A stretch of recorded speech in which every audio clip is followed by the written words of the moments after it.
If there's one thing you can say about the finale to the first series of the revived Doctor Who, it's that it ends the series with a bang and not a whimper. As if New Who would do it any other way, you might be saying, if you're as cynical as me, but I think it does it in the only way it could ever have done so, and ultimately it was to the benefit of the series, there's no doubt about that. It took this momentous rebirth for Doctor Who and ended it in triumph. To show that this wasn't just the end of a series, this was Doctor Who telling the world, it was back, baby, to paraphrase Austin Powers, and it achieved that by telling some of the most compelling, thoughtful, and timeless drama the show has ever seen. Truly, it was Doctor Who at its most complex, mature, prescient. It truly was a show reaching, after 42 short years, the true apex of its ability to tell drama. And it did this by tackling one of the most brave and complicated topics of its time, to truly delve into and explore the many questions raised by one simple, single phrase. You are the weakest link. Goodbye. New Who can sometimes be very, very frustrating, and this story is honestly a good pick for the most frustrating story of them all, because when this story is good, it's just brilliant. It's a really strong character piece. It does a fantastic job of creating a good bit of drama. I mean, not a flawless bit of drama, you can drive a bus through the plot holes, but the main beats, the things that should focus on, the character, the pacing, the energy of the piece, it's all extremely effective. But when the story is bad, it's just infuriating. It makes me want to go around to RTD's house and plainly ask and simply ask, what the fuck were you thinking? To say this story has a tonal problem is putting it mildly. It combines serious, strong character drama with ridiculous indulgence, and it makes it far more difficult than it should be to appreciate the good about it. I am of course referring to the absolutely absurd inclusion of TV game shows in this tense dramatic Dalek finale, which is something I will give its due time in this long review, don't you worry, but the lack of restraint in RTD's obvious desperate wish to spend so much of the story's runtime lovingly poking fun at pop culture instead of, just telling the story, I think shows two important things. Firstly, that this was probably New Who's first brush with his ever-present infuriating problem of prioritising spectacle over substance, which with RTD's commentary on Big Brother replacing time that we use for plot and character development should it needs no further explanation. And secondly, that I suspect that it was in RTD's way of saying, look how different we are from the classic series. They would never have done this. And yes, the classic series would never have done this. Perhaps, Russell, you should have stopped and asked why they would never have done this. Would Genesis of the Daleks have been improved in any way if its first two episodes were given over to the Scaro's version of the Generation game? I would say probably not, given it would have wasted time that was actually used for developing theme, characters and plot, would have been a total and complete tonal mismatch, would have added nothing in substance of itself, and would have permanently dated the story to the 1970s in a way that made it confusing and off-putting for future watchers. It would have completely ruined it, and I think it is an example RTD should have applied in its head. And on that last point, dating it, well, the thing is, you always take on a very big risk lampooning pop culture in this way, because when pop culture moves on, it moves on. Never mind those game shows, even broadcast television is now seen as a bit of an irrelevance in many ways. Never mind those kind of shows that RTD is poking fun at here. And this is different from, say, The Happiness Patrol having a pop at Thatcher, or The Curse of Peladon looking at Britain's entry into Europe, because politics is different. Because politics becomes part of history in a very real and substantive way, so there's always that sense of timelessness. If it's one day it's poking fun at politics, the next day it's being a piece on history. And well, there's a certain level of subtlety that is required to make politics in Doctor Who work, and you know you're being unsubtle when I'm saying The Happiness Patrol is subtle in comparison. But even that story, it couldn't literally just turn around and look at the camera and go, Margaret Thatcher is bad. I mean, it gets as close as it can, but if you don't have the foggy-eyed idea who Thatcher is, then the story is still watchable. Whereas if you hadn't heard The Weakest Link, most of the first episode of this story you'll be wondering what the fuck is going on. This story is therefore a useful vehicle for me to vent my frustrations at New Who's foibles, and so I can make it clear to you, I don't dislike New Who on principle, and I don't want to dislike it. It's very easy to get frustrated at the potential which is on a show, which is usually squandered because the showrunners just cannot help themselves. I know this is a very well-liked story by New Who fans, so I want you to know going in, I'm going to be as fair as I can, and I will point out what I think the story does right, of which there is a lot, there is no doubt. But I also have to be true to myself and say what my opinion truly is. There's no point doing this, I'm just going to lie to you to please everyone. Then it's just pointless. This has to be what I think honestly. And if you think that makes me an unpleasable anti-New Who contrarian, then so be it. I'm here because of my ongoing look of the Daleks, but I also had ended up contriving it so that covering this story will also complete the Ninth Doctor's run as far as my reviews go.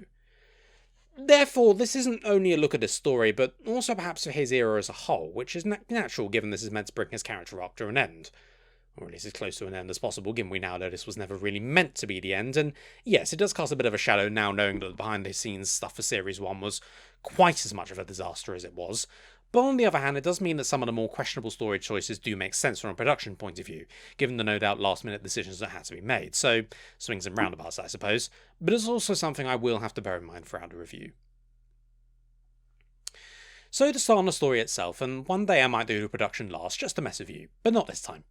Anyway, the story's production. This was directed by Joe Ahearne, whose name I still haven't bothered to find out how to pronounce, who, as I've said in previous reviews, is generally understood to have been on Eccleston's side of the behind-the-scenes disputes.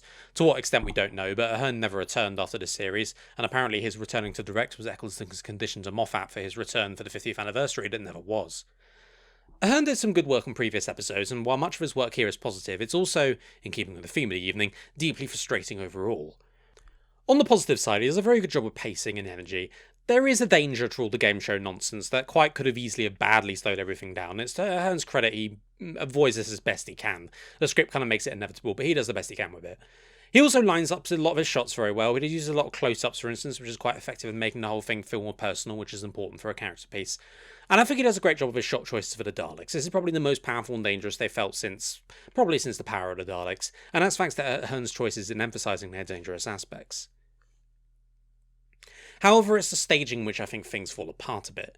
In a lot of places it's just very basic stuff. The Dr. Jack and Linda rushing in to save Rose from the android, shocked while she's disintegrated in front of them, and there's nothing they could have done.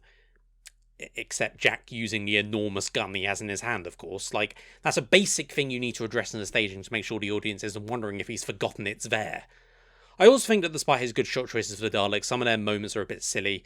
Like during the battle they just sort of waltz into shot, and just sort of stand there letting everyone shoot at them for a bit before actually deciding to do anything. Which, yeah, may do a good job of showing how they can just tank everything that's thrown at them, but it comes at the cost of just making them look silly.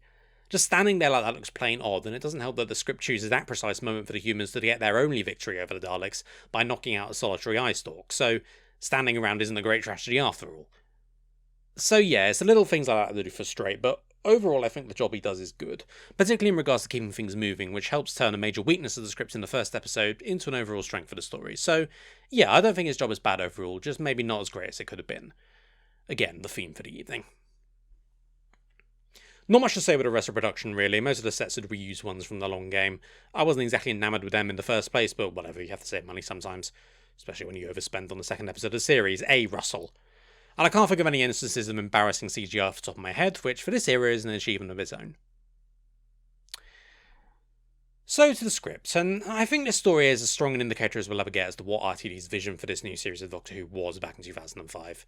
And that was to make it more accessible, for lack of a better word. And overall I think that was an admirable goal, and one he succeeded with overall because, well, the classic series in its later years became pretty inaccessible, let's be honest. And I don't mean it was like continuity heavy or anything like that, although it was, even in the last few years of all the Cartmel master plan nonsense.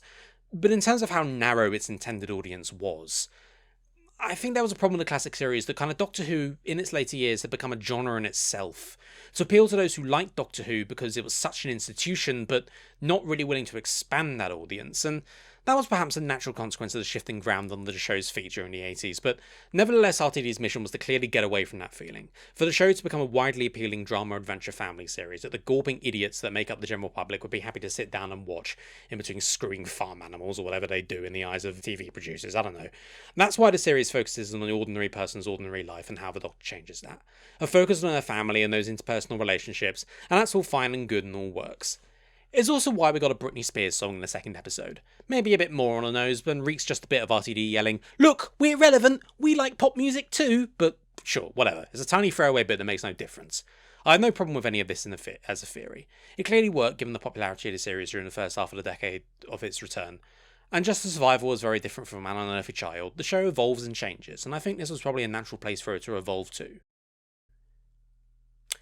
However, this is something that can very much be taken too far, which brings us to the inclusion of the game shows, which is something I'll just get out of the way now.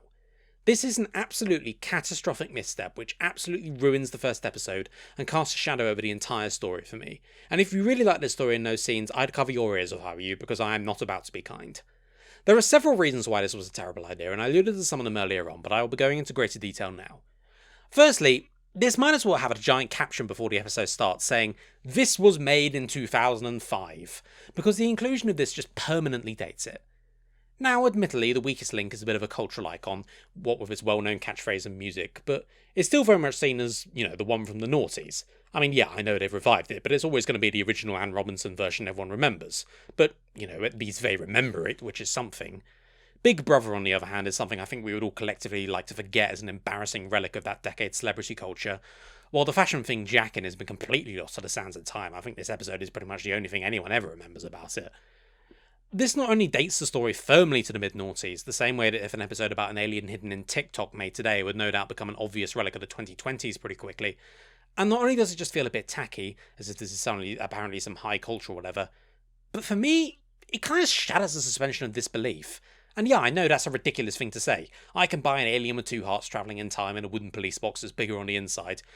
But Big Brother still being popular 20,000 years or however long to the future, that's where I draw the line? Well, yes, I do, because it's absolutely fucking ridiculous. It's just either RTD being willfully oblivious to the way culture and memory changes over, really short periods of time, never mind fucking enormous ones like that, or that he thinks this is somehow clever and funny that he's saying that these throwaway game shows are going to somehow become part of the cultural memory.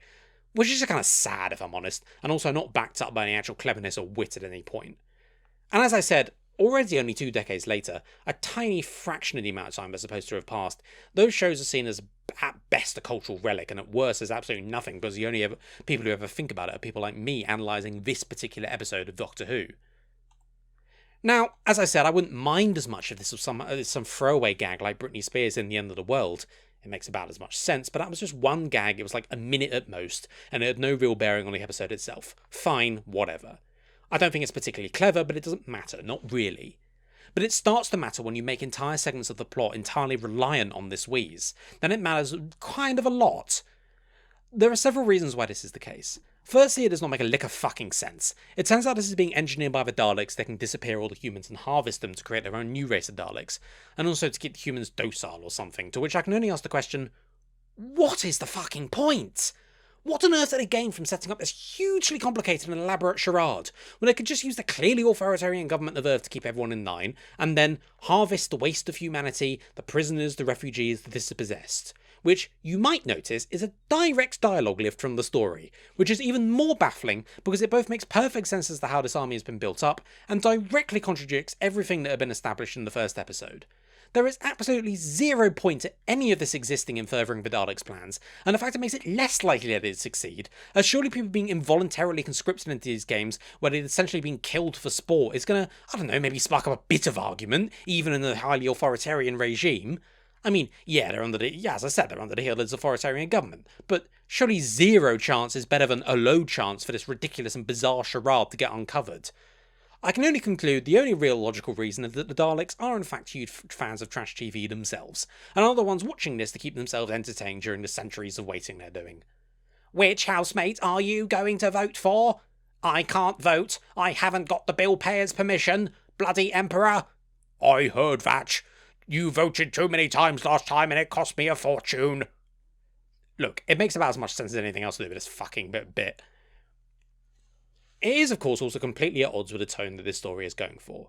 I mean, yeah, New Who and tone problems, wow, such a novelty, but, this is meant to be a dark character piece, about completing this Doctor's arc of coming to terms with the end of the Time War and his own guilt about that.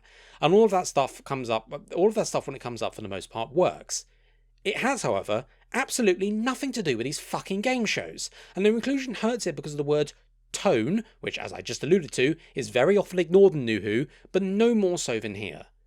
Two possibilities here. This was either meant to be like light-hearted, more comic stuff, of which I'm certainly an attempt that cannot be denied, but no more than an attempt.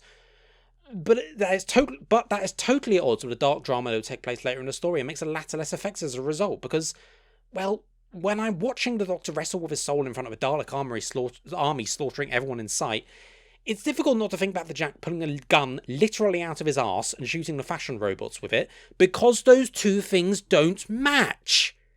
It doesn't say at the start. If Genesis of the Daleks had come up with Scarro's Bruce Forsyth to do the Generation game, it would have made the Doctor asking him if he had the right later on less effective, because the audience's memory would have just been going back to those earlier scenes, and they do not go together.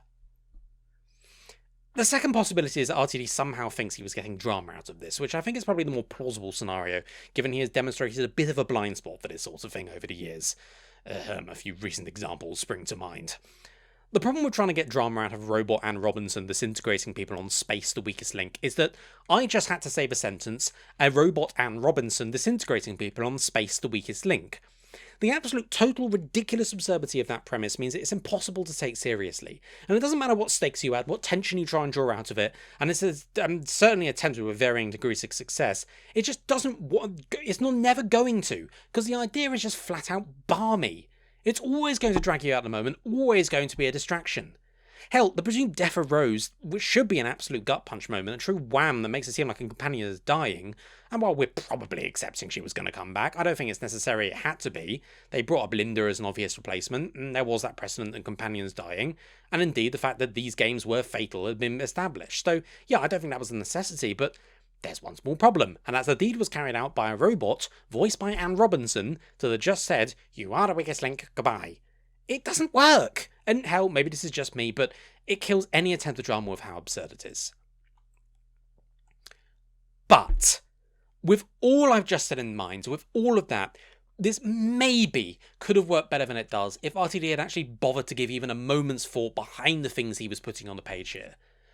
The best way I can describe this is if it was Vengeance on Varos played 100% straight. The game shows here are a commentary on absolutely nothing. The ideas behind them are totally unexplored, and what it says about our society, how it's lowbrow entertainment to keep a frustrated populace docile, just substitute social media to get there for today, or anything like that just goes completely ignored. RTD is clearly including these shows to pay tribute to them rather than parody them, which removes that one layer of interest this possibly could have had, so from a thematic point of view, it's just played entirely straight, and that means there's no depth to it at all. We're literally just watching these shows, but don't worry, there's also nothing about it from a plotting point of view either. How these games came about, why this authoritarian government uses them and views them as so important, how do they keep the population entertained and docile, how the population feel about being conscripted in, with the possibility of winning what is implied to be transformative amounts of money compared with the more than likelihood of a gruesome public death, how the psychology of that affects the players, and of course how this actually plays into the Dalek plot. If you really had to run with this, there is some potential there, but I don't think this should have been done while exploring the actual important bits of the story of the Doctor of the Daleks. It would have been fairly irrelevant to that. But so overall, I think it was still a very bad idea to add it at all. But if you're going to actually do it, if you're going to commit to this, don't do it half-assed, because that's kind of what irritates me the most about it. It is really half-assed. It's shoved in because RTD wanted to and could, and because, well, he wanted to do his pop culture bit, and that's it. I mean, I've already been going on about this for like most of the review now, so I'll finally put a sock in it, but I hope I've made a case as to why this stuff is such a catastrophic misstep, and very much the metaphorical clamp on the wheel of this car that is this story. Well, not quite. There's one more thing I want to discuss about it, but it's more of a story-wide thing that happens to be part of it, so bear with me. See, the pacing of the story, from when all this shit wraps up, so about half an hour or so into the first episode, from then until the end of the story, is actually really good.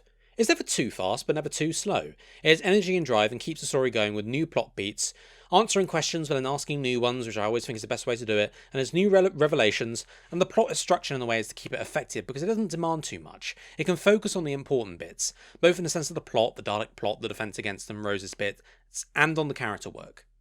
However, up until that point, and bear in mind that's a good third or so of this 90-minute story, the pace is awful. Nothing happens. And that's because the entire runtime is dedicated to showing off these fucking game shows, and it grounds everything to a whole.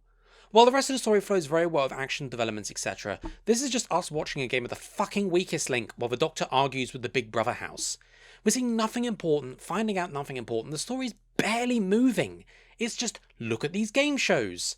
And yeah, I know again I said I'd stop, and I am going to stop now, but I just want to point out this as a contrast to something I actually like about the rest of the story, to show you how I think it drags it down. So anyway, now properly actually moving on, I'll talk about the character work. Most of the supporting characters don't really get anything much, which I can't say I'm entirely happy with, given I think there are a few open goals. The two programmers could easily have been more rounded and developed with just a few lines of dialogue, and I think their shtick about having no real choice about doing their jobs could have been explored again, without adding all that much. The Control is an interesting idea and provides a neat twist in the plot, a clever way of bringing the Doctor into the situation, but I think I maybe needed just a bit more of being told her entire backstory for it to get full marks for me. But on the other hand, Linda's a likeable character. I don't think there's too much to her, but I don't think there doesn't need to be. She plays her part in the plot, and she's likeable and she's likeable about it, so why not? Ultimately, though, these are all minor things. This is about our regulars. All of what I said about Captain Jack, and John Barrowman in particular, in that Empty Child 2-part review stands. But I think this story does very effectively finish up this character arc of his, and thread it into the Doctors in an equally effective way. It's a good look at how being with a Doctor changes someone. Not a complete personality rewrite, far from it, but bringing out the best in people. Jack went from being a con man, frustrated about his life and arguably his more positive sides, to being the natural leader for the humans' defense against the Daleks. It's a small arc, but it comes full circle. While he never loses what made him, well, him, he's become a more courageous, more positive, and more capable version of himself. And that is what the Doctor had inspired in him. And I also like there are a lot of shades to what he does and how he acts in this. How even in the game show, he's the one who immediately adapts to his surroundings and takes the situation all in his stride, which I think is a good way of showing off his capabilities. And even if I really could have done without the joke about stuffing a gun up his arsehole, but there we are. It's later in the story we really see this, where he immediately takes charge and uses his resourcefulness to put together the team for this futile defence. And I like that this poses questions. Does he know the guns will be useless? On the one hand, he's only familiar with the pre-Time War Daleks, the ones that Orsini blew up with the same bastic bullets without breaking a sweat, and that for most of the 80s could be defeated by a stiff breeze. And these new tankier Daleks aren't what he's expecting. Or is he well aware this is a futile battle in which they will all be killed, but they're dead either way, and this way they will buy the Doctor the time he needs? I like that it's up to the audience to decide because it's imperceptible based on what we see, because either way Jack is completely cool and without fear. He's stepping up to the occasion. And as he battles the Daleks at the last bullet, and then does a bring-it-on gesture to the one about to exterminate him, we see the small change that has been brought to him, through the Doctor and indeed through his faith in the Doctor. And yeah, this gives a small sense of satisfaction when Rose revives him, even if it is to go straight into a shitty juvenile spin-off. I stand by my criticisms from the Empty Child review of Barrowman, both as an actor and as a person, and of the character overall, but I think actually it is used very, very well here. This is probably his best use in Doctor Who. Which brings us to Rose, and her arc throughout this series was a fairly natural one given the nature of the character. Starting out as a very ordinary person, the opening montage in the opening episode couldn't make that clearer, and then she changes and evolves as the series goes on, responding to what happens to her. And it does work, at least in theory, as we do see her start as rough around the edges, but with the promise of being a companion. We see why the Doctor takes her on, and then the events mould her. She learns about TARDIS travel and about herself. And it does feel like it progresses very well throughout the series, even if, whisper it, the main thrust of the story arc is more or less completed by Father's Day, and we're on fumes for the rest of it, up until this story at least. The main problem I have is that, well, how do I put this gently? Rose is starting to become an insufferable prick by this point, and in this story it becomes extremely noticeable. That she looks at all the other weakest link contestants looking extremely worried and nervous, and doesn't put two and two together that maybe things are more serious than she's treating it.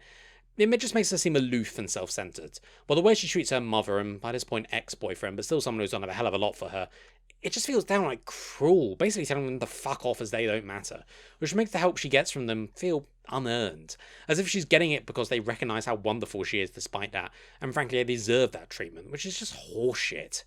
It's exactly the same nonsense that Moffat were turned into an art form with Clara, and it thoroughly undermines the point. Sure, yeah, it's meant to show how important travelling with a Doctor has been to her, I guess, but it doesn't work, I'm sorry. And I really think RTD just dropped the ball here, and it was unfortunately a major problem going forward into the next series. Despite that though, the overall arc she has, well, into the second episode anyway, once you ignore the weakest link crap I won't keep harping about, is just about effective, because it provides a meaningful cap on her arc and supplement to the Doctor's. For the form point, it brings that series arc to its natural conclusion. Rose has finally taken the leap from boring ordinary person to true hero and saviour of the day, based on her faith in and loyalty to the Doctor. Are there problems with this in execution? Oh yes. Apart from the issue with Rose's characterisation I mentioned, the plot elements behind this are dubious to say the least. Why didn't looking into the heart of the TARDIS turn Margaret Slevine into a god? That would have been less than ideal, wouldn't it?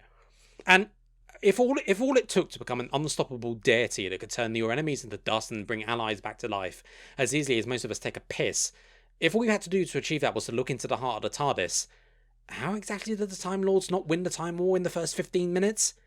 Yes, it does appear to be fatal, another under-explained point I'll look at later, but as the Doctor very aptly demonstrates, all it takes is a regeneration to fix, so clearly RTD did not spend long thinking through the implications here. And well, yeah, I cannot pretend it does not feel like a bit of a cheat, a bit of a Deus Ex Machina to suddenly save the day with very minimal setup beforehand. I mean, no, not nothing, there was Boomtown, but minimal, I think it's fair to say. And yeah, is this better than the power of love reviving the Doctor so he can defeat the Master? Yes, obviously. It's layer miles above that. Jesus, no question at all.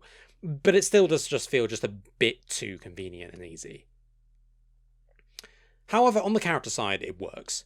It's Rose showing that the qualities that made the Doctor invite her into the TARDIS and bringing them into its most critical situations, her bravery, resourcefulness, resilience, that she never gives up, it comes together in an effective circle. And I think the line, "my Doctor," is a very good and short way of showing how her faith in him has led her to this moment. It's based on how it's changed her and who she is, and based on her character arc. I think it does work very well overall. And yeah, could I have done without the more overtly romantic stuff? Yeah. It was bad enough in the next series, but at least Tennant isn't old enough to be Piper's father like Eccleston is. And yeah, it's just awkward. But overall, it's a minor thing. It's a satisfying conclusion to the arc. And as annoying as she is during those scenes, it's important she has to converse with Jackie and Mickey to set it up, to show what she has left behind. Should it have been executed better? Yes. But it's still important to show that these people still do matter to her, whether she'll admit it or not, has been dwarfed in her mind by what the Doctor has opened her up to. And I think, to be entirely fair to RTD, I'm not sure what we are meant to see this as entirely healthy on her part. It does add a bit of nuance that while her loyalty and faith in him is strong, and in the end to her credit, is the exclusion of these factors. It's massively overblown with how much of a prick she's being, but I think the idea is there. And I also will quickly say that despite my criticisms of the way the character is written, none of this is a criticism of Billie Piper, who I think does an excellent job. There was a lot riding on her given the controversy over casting a pop star for this role, but she really did prove all the doubters wrong, and her performances throughout this series were excellent, and is excellent here. And I want to make it clear that however much I criticise the character, and especially as the only reviews of her going forward will be from Series 2, where she becomes extremely insufferable, I want to make it clear it's not a criticism of Piper. She's always brilliant, and she is brilliant here. I'll also briefly talk about Jackie and Mickey, because they do matter in this. Mickey's obviously very torn between his irritation at Rose, essentially discarding him, but his own desire to do right both for her and in general, and I think we see this balance very well. He'll make his displeasure with how he's been treated very obvious with body language, etc., but in the end, he'll do what she needs. It shows that fundamentally he does care, even if their relationship has evolved and, disintegrated, let's be honest, and his acceptance of that is now moving forward. As for Jackie, I think it's a similar thing that shows her deep frustration at this, how her daughter has already been taken away from her for a year and then just going on and off going forward. It feels for her like she's just slipping away and there's nothing she can do. And I think Jackie's reaction is perfectly human to that. Taking this opportunity of Rose being thrust back in to try and claw back to how it was, trying to turn back times before this earthquake in her life happened, because she just doesn't want to lose Rose again. And I think it's important that it's the revelation that Rose was with Pete when he died that changes her mind. It's the one thing that shakes Jackie because it shows her what travelling with a Doctor can mean. That it's more than just a stupid, dangerous hobby of her running off from with some exciting man. It's taking these moments that were important to her, probably the most traumatic moment of her life, and being there to do something with it and relive it in a way that's positive for both of them. And I think that is, the moment she understands. And the moment she turns up with a big yellow truck shows how much she really cares for Rose. She now realises what it means to her, and making her happy is all that matters. The roles are important and well done. I just wish Rose could have treated them a bit less like they were inconveniences to the whole thing, but oh well.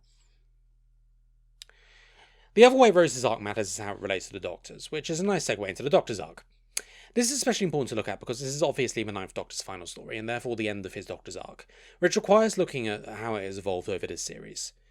Obviously, he's in the shadow of the Time War and is clearly starting out at the beginning of the series trying to move on from it, and failing miserably, as even trying to save Earth from the Steens in the first episode, he's quickly reminded of his consequences. And while taking Rose on board is clearly a big step for him in getting back to normal, and as an aside, it's a gap I don't mind Big Finish exploiting, as in stories before Rose, as trusting himself to be able to share these adventures with another human is a big step, definitely. And it's fine if there are a lot of individual adventures on his own before then. I think it's important he just doesn't have another companion before then, that's the important bit. But it's nevertheless the case that the Time War is following him around, as we see about the piles of bodies building up wherever he goes. As I mentioned in the Empty Child review, it was not until we reach that story he can avoid tragic losses and have a win.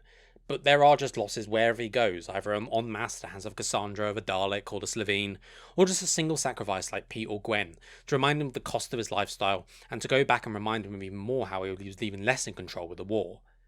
And even with that win and he gets in the empty child, we're soon back to normal, not just with Margaret killing people in Cardiff in the episode before this, but as soon as he arrives in this story, he is seeing what he thinks at least is the senseless slaughter of millions in these TV games, and then shortly along the deaths of everyone else at the hands of the Daleks. He can never really move on because it's always the same feeling. The Time War is the opposite to most of the things I've spoken about in this story, and I think the execution is actually mostly good, at least in this series, whereas the theory is what's the issue. I was talking about this before, but I'll reiterate my criticisms of the Time War that it was unnecessary. It barred off a lot of story opportunities for character arcs that could have been explored in other ways. To me, it felt like a solution in search of a problem. It also meant these character beats became very repetitive very quickly, and the fact we're still fucking doing them in the mid-2020s, 2 decades on from this, just shows how much RTD likes writing in his comfort zone, but I digress. Nevertheless, the execution in this series at least, before the diminishing returns that are coming in as we went forward, was very good. It felt like a natural character arc, one in which the Doctor was trying and failing to learn and move on, in which the natural Doctor Who character beats we had seen many a time in the classic series could naturally fit in. Imagine, for instance, how the Ninth Doctor would react to horror of Fang Rock or Resurrection of the Daleks, where the bodies just pile up and up. That if you can fit those in like that is a testament to how well this gels with the show as a whole. With the story, the Doctor is now faced with the enemy he thought defeated, both at the end of the war and when the Metaltron Dalek died. And among those diminishing returns I mentioned was the constant return of the Daleks and a reduced effect that kept having, but that's not important for this story, we'll get to all that. And is faced with exactly the same problems and the same dilemma. He has to sit there, powerless to stop the slaughter, doing what he can to try and end it, but knowing it will come with a sacrifice that will cost him his soul.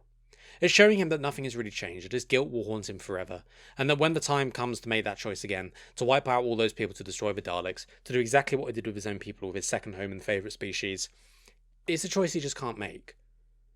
It would have been easy for the Ninth Doctor to look back at the actions of the Fourth during Genesis of the Daleks, to rue the moment he hesitated in touching those wires together and ending the Daleks forever. That fuck the moral quandaries, do the thing to get rid of them forever and make it so that he never has to make this choice. And yet, when presented with that opportunity, presented with the 2 wires of his own, his question is not whether he has the right, but whether he has the courage. What are you, coward or killer?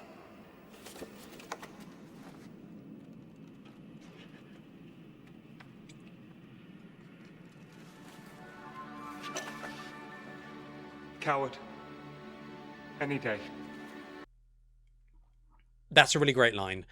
And I think it's important to know, it's not cowardice for his own life. It's cowardice because he won't make that choice to kill humanity and to become the killer again. When the Daleks are ready to exterminate him, he accepts it. It's time. It's the end. And then Rose Ex Machina turns up, of course, but this is where her arc comes into it again. That an ordinary person, someone he saw the potential in to share the wonders of the universe with, that feeling he was able to move back to having a companion again, what in the end both saved him and prevented this choice from mattering. The faith he had earned from her was repaid back to him in a big way. Becoming the Doctor again was what saved the day, by allowing Rose to grow because of him. And it's why the Seventh Doctor-esque nonsense that was an idea of this series, that Rose would have been trying to create, the Doctor would have been trying to create Rose as a perfect companion or whatever, that would have been a terrible idea, and thank God it was dropped, because it goes against this premise. This isn't the Doctor intentionally creating someone to save the day, it's his going back to being who he is that has achieved it. And yeah, it's very well thought out stuff overall. There are, however, problems. 2 major ones, in fact. The first is the plotting, in that RTD makes an absolutely baffling decision that renders this entire thing a false dilemma and robs it of so much of the power it should have. Earlier on, the Daleks attack Earth, and attack it with such force that we see on the map that they are literally melting continents. If the Earth has been absolutely pummeled to that degree, the very few humans still alive by the time the Doctor has to make his decision will be very much wishing they are not, and no doubt they'll be getting their wish before very long. It completely robs the decision of its power because it leaves them with no reason not to. All the humans on Earth, they're already dead by that point. So what's he to lose by activating the Delta Ray? And the whole point is that he won't sacrifice the human race on Earth, but he's not! And what's more, this would have been really laughably easy to fix. Just have a bit earlier on, Jack or Linda or whatever go, why are they only attacking us on the station? Why are they leaving the Earth alone? And then the Emperor comes in and goes, we won't be the killers of humanity, that's the Doctor's job, or something like that. Make it clear they're leaving Earth alone solely so the Emperor can torture the Doctor mentally. That would have been so much better and removed the issue, but unfortunately as it is, it's made much weaker by being a false dilemma. The second is that the arc doesn't quite resolve here, because it can't. This is not the Doctor entirely getting over the Time War, it's him facing the decision that he can't make again, and then being saved from that decision by Rose. It's not solving this guilt by any stretch of the imagination, but because this has to be a finale for the Ninth Doctor, it needs to have that feeling of finality that it really shouldn't. Now, to be fair, we do know that Eccleston's decision to leave was because of the behind-the-scenes turmoil, so it's probable this was never really meant to be the end. This will certainly explain a few plotting issues I will get to shortly, but in terms of the character arc, we end up feeling just a little cheated, I think. Like, this is meant to be the end, but it isn't. I get that we're between a rock and a hard place here with Eccleston leaving, because there was no way to be able to wrap it all up satisfactorily in this one story. Even if you did jettison all the game show nonsense, you still have nothing like enough time, but on the other hand, it still feels just a little incomplete. As for the plotting, well, the fact this was clearly not meant to be the regeneration leads to probably the most important plot hole of the story. Again, yes, we now know why. This wasn't meant to be a regeneration, but nevertheless in the story as transmitted it is a problem. Namely, that Rose can have the time vortex energy in her for several minutes and be perfectly fine at the end, but the Doctor has it in him for 20 seconds and is fatally wounded. On the one hand, this was a difficult line to walk, because there's no real other way you can make the regeneration happen effectively. Yeah, I mean, it was possible it could have been done earlier, like a Dalek attack or something that wounds him, but I'll always maintain that having the 12th Doctor randomly injured early on in that story hampered it. I mean, that's another huge discussion for another day, very much so I won't go on to it now. So, I get why RTD chose this method here and now, but I still do think, even with the need to have the regeneration happen, there were ways to make it work a bit better. For instance, I absorbed the time vortex and nobody's meant to do that. Especially not Time Lords. Just add 4 words at the end of that line, and it does make a bit more sense. At least until you apply the tiniest bit of logic to it, of course, as to why a time-travelling race like Time Lords would be damaged more by time stuff than humans, but at least it makes more sense than because. You know, at least the implication why the 6th Doctor was mortally wounded and Mel was merely injured was because he hit his head on the console or something. Here there's just nothing at all. And it is a bit of a head-scratcher, I have to say. I suppose this is a good time to talk about the regeneration scene itself, which is good. I like it quite a bit, actually.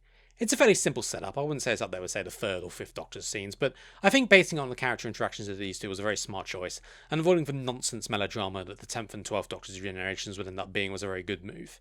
Here's the Doctor accepting the natural inevitability of regeneration as he always did, saying goodbye to his incarnation, moving on and evolving as he always does, not bleating on about how a different man walks away or bullshit like that.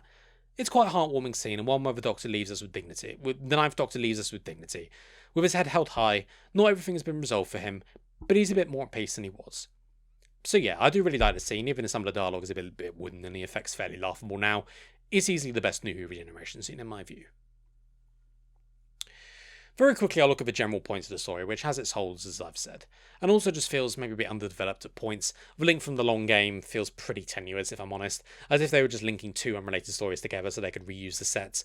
But because I can't really find any link thematically, and certainly none as far as plot logic goes, the Daleks plan makes absolutely zero sense when you consider that episode, but I already went into that when I reviewed that episode, so I won't dwell on it. Where it does work in the 2nd episode, it has very good energy and drive and it sets up impressive stakes. It was important to make sure this felt weighty and important, and the story I think achieves that very well of how it comes together. Again, this is entirely in the 2nd episode, as the 1st is marred by you-know-what, but everything in that 2nd episode happens for a reason and is quite logical, so overall I think it does work, even if it's not perfect. Which brings us to the final element of the story to look at, our Pepperpot baddies themselves, the Daleks.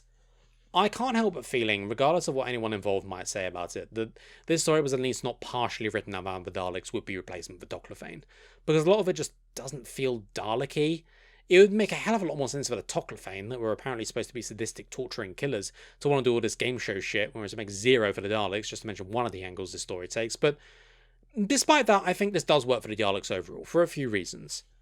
Firstly, it's not often they feel as dangerous and powerful as they do in this story, but honestly it's the only other time since the 60s they ever felt as menacing as they do in the 2 Series 1 stories. It's probably Genesis. Certainly this would never happen in New Who again. Sure, it's sometimes a bit dodgy the way it's staged, but the way they just cut through the defending humans on the station like they're barely breaking their stride is so very powerful, and really makes it believable that they could threaten the whole universe like they did during the war, which is a credit to the way it's been written that we get to that feeling from such a small thing for them. It is also through their actions as well, going out of their way to exterminate the humans on the lower level even though they pose no threat to them, and Linda's quite shocking death as well, shows us what the Daleks are. Killing not because it's logical or helps them, but because they want to, because it's what they are. I also like a lot of the ideas that are being explored here. The Daleks made from humans, for instance, that hate their own existence, something that makes perfect sense from a Dalek point of view, and really raises some interesting questions. Do they get answered? No, not really. They act the same as any other Daleks, but it's the thought that counts. Equally, the idea that the Emperor has set up a religion around himself is very interesting. How would a Dalek approach religion? Is that a sign of madness? Or the Dalek ethos being taken to an extreme but somewhat logical conclusion for them? This is explored a bit more by the Emperor's interactions with the Doctor, where he reveals himself to be a bit nutty, but also extremely powerful and in control of the situation, which I think makes him an effective enough villain for the piece. A good central voice for the Daleks while still remaining true to what their portrayal is. I mean, Davros, for instance, would have been a huge mistake at this point. His portrayal is so different from the Daleks as a whole, it needed to be congruous like that. And yeah, I wish a lot more of it had been developed more, and that's where the irritation of the game show bullshit comes in, because it's time that could have been used for better development of the Daleks, but overall I can't say I'm that bothered, because the Daleks are just an impressive, menacing sight for the first time in a long while. The remembrance destroyed by a baseball bat and couldn't hit a barn door after 10 attempts Daleks are long forgotten. These things are the real deal, and that feeling of total hopelessness in front of their advance is the kind of feeling from the best Dalek stories, which is sadly rare and most of the mediocrity we have to look forward to going forward throughout New Who. So I'll save this while I can, not a perfect portrayal, but the Daleks are their strongest and most menacing in a very long time. Who am I to argue? Which brings us to the end of the look at the story, and well, I hope I've made a case why it's so frustrating, because so much about it is so good and generally impressive in times. The character work, the Daleks, the pacing, and the engaging, intense plot once it gets going. The problem, though, is how long it takes to get going. Because, yeah, of all the game show bullshit, it's just an anchor dragging everything else down. But even without it, there are times the story is just its own worst enemy, taking stuff with so much promise and just making frustrating mistakes with it. If the promise of everything had been met and the game show shit jettisoned, this really for me could have been one of the all-time classics of New Who, but unfortunately as it is, it's just an exercise in frustration and missed opportunities. But nevertheless, that shouldn't take away from what it has achieved. And it is an exciting, engaging watch for most of its run, and it does what it needs to do, be the conclusion of our main characters' arcs. And yeah, I think it does it mostly right. Who might take that away from it? Final score for this story is a tough one, but after a lot of thought, I'm going to award it 7 out of 10, although with the caveat that the second episode is much, much stronger than the first. I'm not going to repeat myself too much, as this is probably already a contender for my longest review yet, but it's a story that ultimately succeeds despite itself.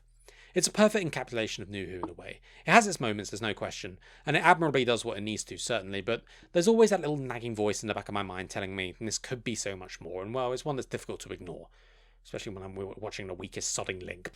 But as this is the end of the road for the Ninth Doctor, both in being his final story and my final review of his era, on TV anyway, in case I have a review of any of his Big Finish stuff, are very unlikely but never say never, let's now take a look at his legacy.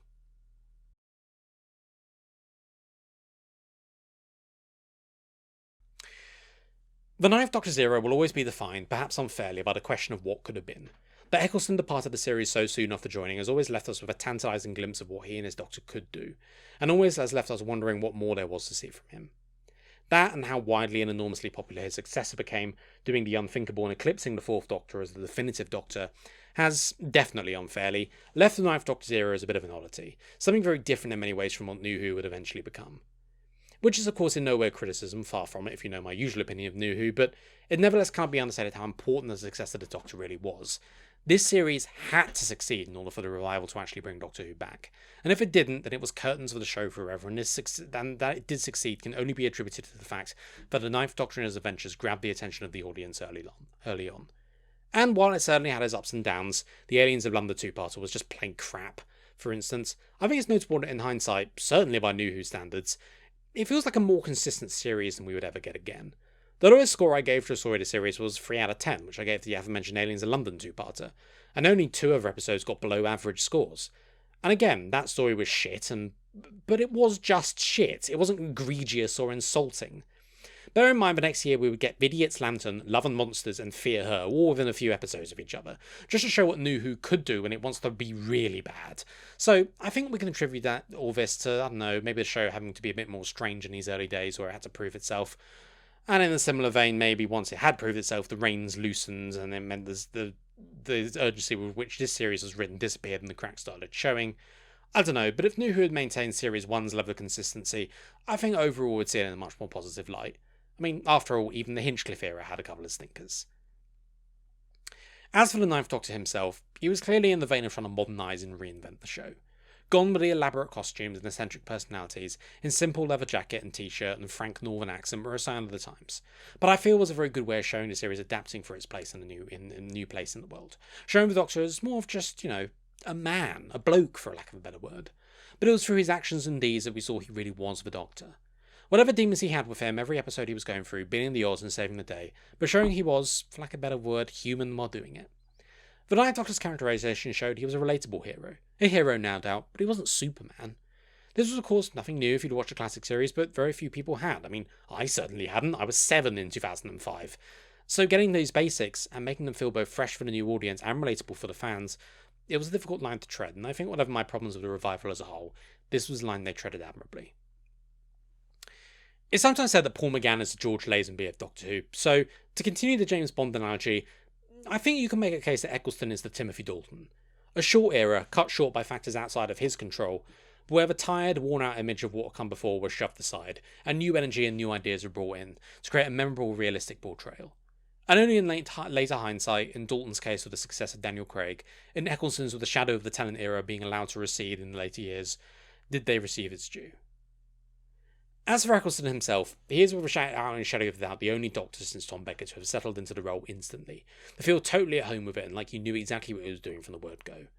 The confidence and depth he brings to the role as soon as he appears on the screen on Rose is just brilliant. He has a total grasp of what he's doing, and I think it cannot be underestimated how impressive that skill is. His performances were always top-notch, a perfect blend of grumpy and irritable, angry and short-tempered, but also aloof and amused, likeable, and he always did have that likeability in his presence, despite the fact he could sometimes be difficult to get on with. And we understood why, and Eccleston was able to swap it between it all fantastically. Only he could have pulled off that shitty Barcelona joke as we moved towards the emotional end of his era, because that was just his skill as an actor. It's a shame he felt the need to leave when he did, and it's unlikely we'll ever know the full story, but it was a wonderful feeling to have back in 2020 when he announced he would be returning for Big Finish. Though whatever resentment he felt towards his time on the show, it didn't extend towards the show itself, or indeed to its fans. And that he has felt able to keep returning to do more Big Finish, I think is a wonderful endorsement from Doctor Who fandom of his performance and of his Doctor. Yeah, sure, the episodes weren't always great, and most of New Who's long-standing problems are very much present in this era, don't get me wrong, but that won't take away from his success of bringing our beloved show back, and creating the much-loved, memorable Doctor as it happened. Thanks, Christopher. You truly were fantastic.